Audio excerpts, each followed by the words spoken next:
Hello everyone, welcome to our math class. My name is Teacher Mike, and today I am going to discuss the factors, primes, and composite numbers. And today's lesson, we will also talk about the sieve of Eratosthenes, the prime factorization method, and the ladder method. Let's talk about product. When we say product, it is an answer to a multiplication problem. An answer to a multiplication problem. Let's have here a given example. We have 5 times 5 is equal to 25. So as we all know that 25 is the answer for this problem. So our product is 25 because in our definition it tells a product is an answer to a multiplication problem. So 25 is our product. The answer here is 25. Next, we have the factor. When we say factor, it is a number that is multiplied by another to give a product. So, a while ago, we talked about the product, and this time it is the factor. So, this 25 is our product, and our factors are 5 and 5. For 5 times 5 is equal to 25. So 5 is our factor, and also 5 is also a factor. It means that these 25 are the factors of 5 and 5. We have also another definition of factor, a number that divides evenly into another. So we have here 25 divided by 5 is equal to 5. So obviously our factor here is 5. So why is it a factor? The factor is 5 because 25 is divisible. So when we say divisible, we can, there's a lot of factors of 25. Maraming factors ang 25. Pwede rin siyang 25 times 1. No? So maraming factors ang 25. So it means to say that divisible siya kasi pwede siyang i-divide kaya nakakuha tayo ng whole number. So make sure that our answer here is a whole number. Wala siyang decimal point. So kailangan whole number siya. Kaya kapag binaligtad natin yung problem, ginawa nating 5 times 5 is equal to 25. But this time, in here, 25, dinivide natin siya sa 5 kasi this 25 is divisible siya. There's a lot of factors when it comes to 25. So our factor here is 5.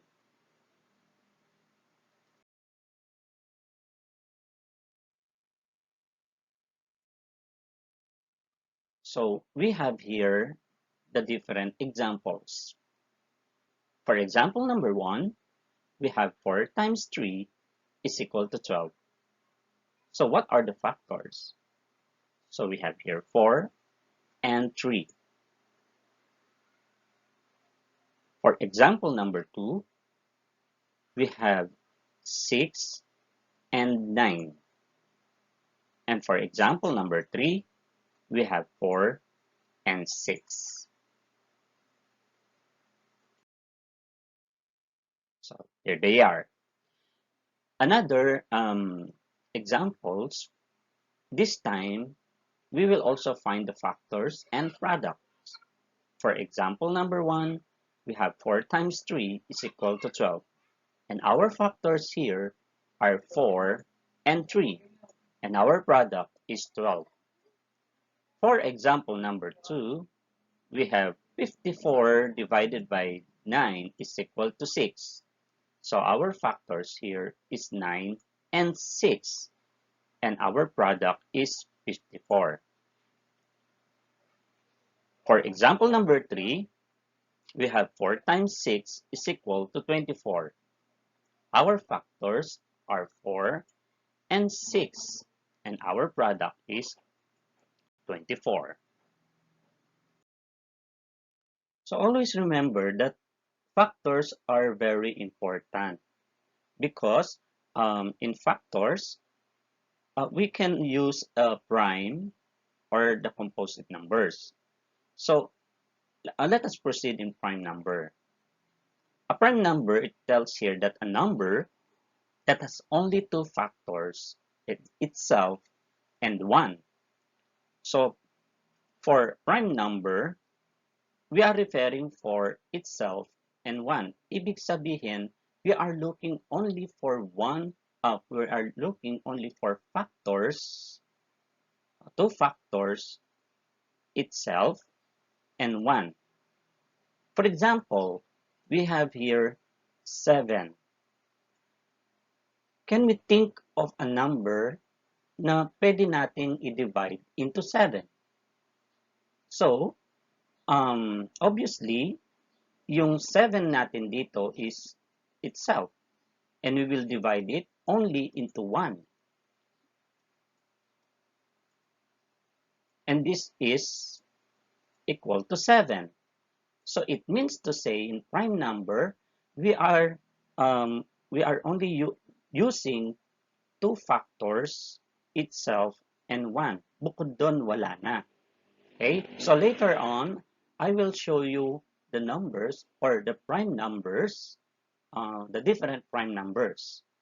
So 2 is also a prime number because the only numbers that will divide it into evenly are 1 and 2. So 2 is the number itself, and we are going to divide it into 1, and that is equal to 2.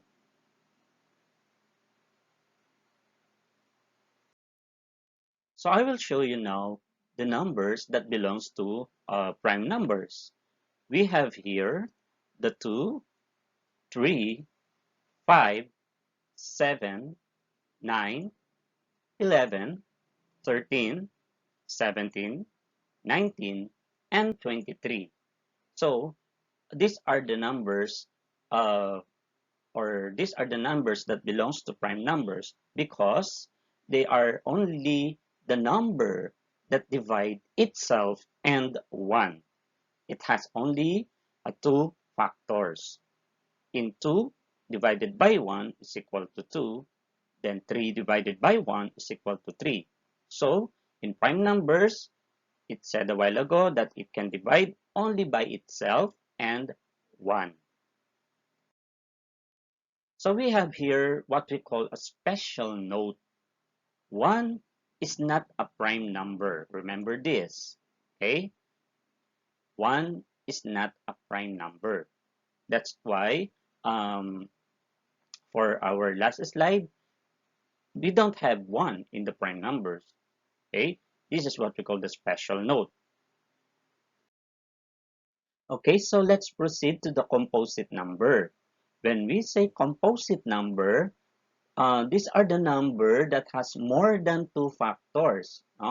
Take note, more than two factors. So sa composite number, we are looking now for not just only two factors, but more than two factors. Unlike the prime number, in prime number, isn't it that we have only two factors, no? Itself and 1. While in composite number, we are looking for more than two factors. So example, we have here the 6. As we know that 6 is a composite number because the factors of 6 are 1, 2, 3, and 6. Bakit apat ang factors ng 6? Kasi we have here 1 and we have here the 6 itself. No? Sabi natin kanina sa prime that we use two factors, itself, and 1. But in composite number, we are going to find another factors into 6. Like for example, yung 2. Kasi pwede nating i-divide yung 2 sa 6.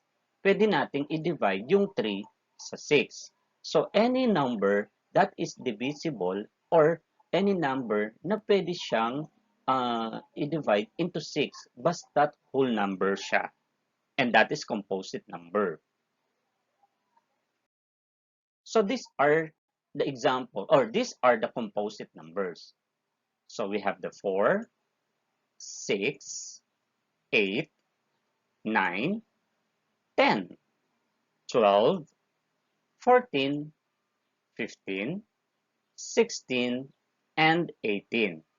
So these numbers are what we call composite numbers because it has more than 2 factors.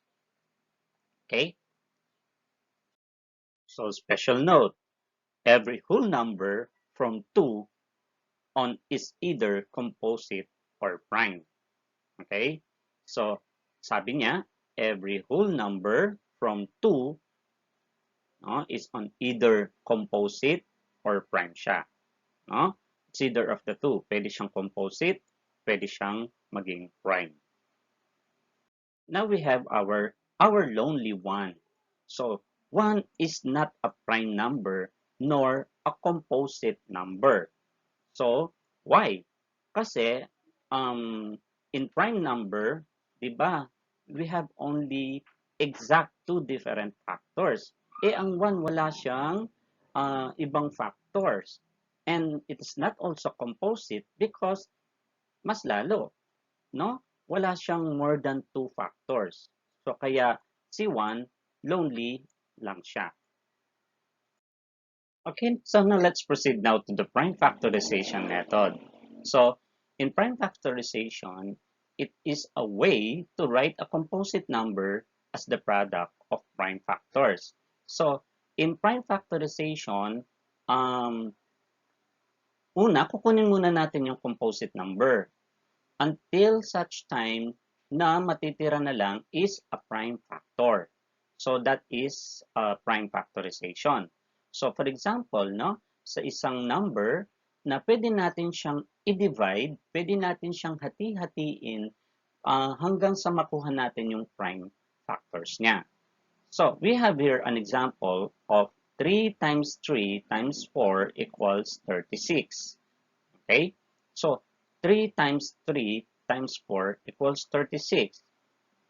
So, ang tawag natin dito sa method na to ay prime factorization. Pero, you can also use this 3 times 3 na magiging squared siya. So, 3 squared times 4 equals 36. So, ito yung 3 at saka 3 na pinagsama natin, kaya naging 3 squared na lang siya. Okay. So sa prime factorization, meron tayong tinatawag na factor 3. Okay? Parang umbrella or parang sabihin nating 3 na kung saan, as in puno, na kung saan ay marami siyang mga branches, no? Okay? So, now, how to do a prime factorization using a factor 3? Step 1, always remember the step-by-step method. Start with a composite number. So, for example, we have here the 24. Okay? Mag-i-start tayo ng composite number. Step 2, write down a multiplication problem that equals this number or any pair of factors of this number.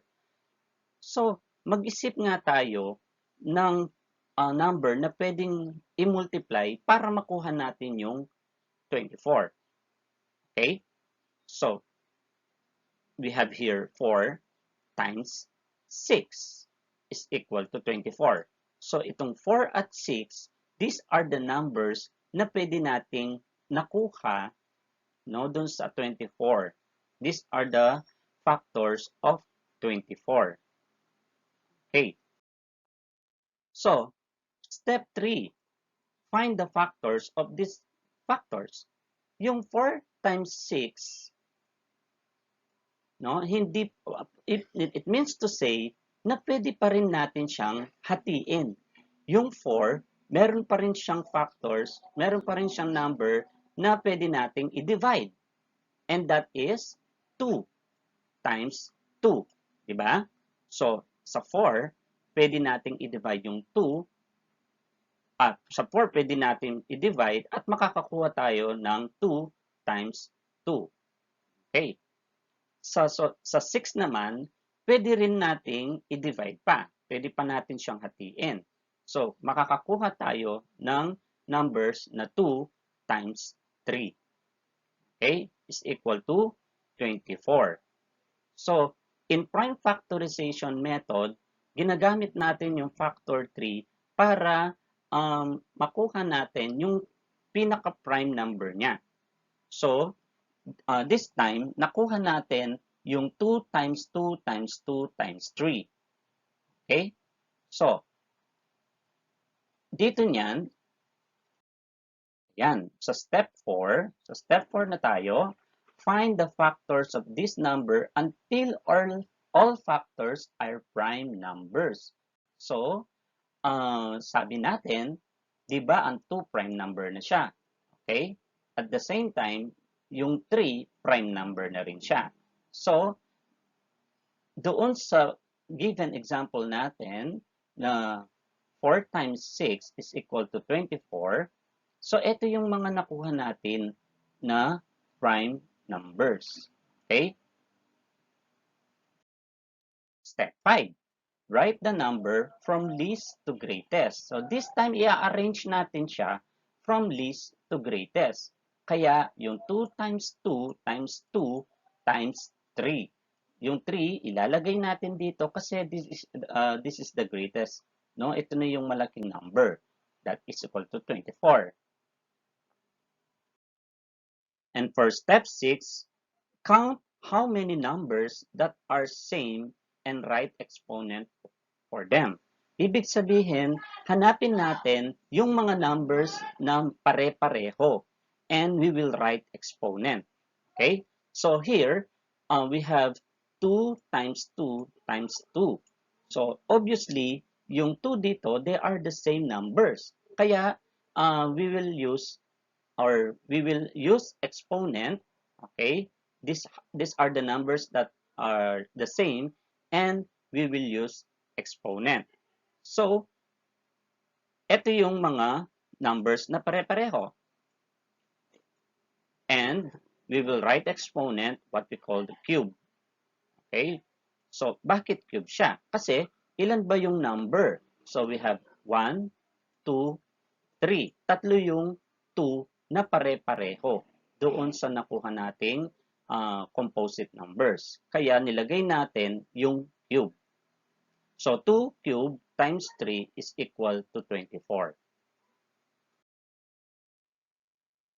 So let's have another example. We have here 9. Okay? So let's find the prime factorization of 9. So mag-isip tayo ng number na pwedeng i-divide natin or pwede nating makuha na makuha na 9 yung sagot. So pwede yung 3 times 3 is equal to 9. So yung 3 times 3, ito yung breakdown natin. Since 3 is a prime number, wala na tayong makukuha na number na pwede pa nating i-divide sa 3. Hindi naman pwede yung 3 times 1. So, therefore, dahil prime na siya, kukunin na lang natin yung exponential form niya. So, since we have here same number na 3, so therefore, 3 squared yung sagot natin. Okay? So, 3 squared, wala na tayong multiply sign. So, 3 squared is equal to 9. Another. No? So another sa prime factorization. So we have here 4. So obviously, yung makukuha nating number na pwedeng i-multiply na ang sagot ay 4, yung 2 times 2. Okay? Since 2 is a prime number, so hindi na tayo maghahanap pa ng mga numbers na pwedeng i-divide into 2. So, we have here 2, it has the same number, kaya magiging squared siya kasi dalawa yung 2 natin. So, pag nilagay natin ng 2 squared, that is equals to 4 kasi tina-times niya, minumultiply niya by itself. Okay, another example for prime factorization.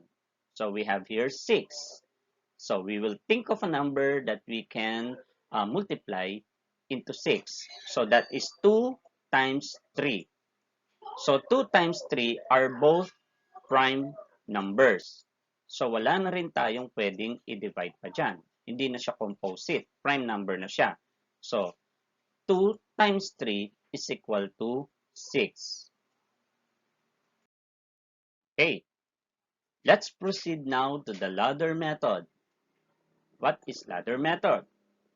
Or how to do a prime factorization using a ladder method. Step 1. Write down any composite number. Okay? So, kailangan muna nating magsulat, no? Kailangan mo muna nating hanapin yung mga different composite numbers. For step 2, start dividing by the prime numbers starts with 2. Starts with 2. Then step 3, check the factors. If they are prime, proceed to step 6. Okay. If not, continue the process. Step 4, continue dividing the number on the next rung of the ladder by prime numbers.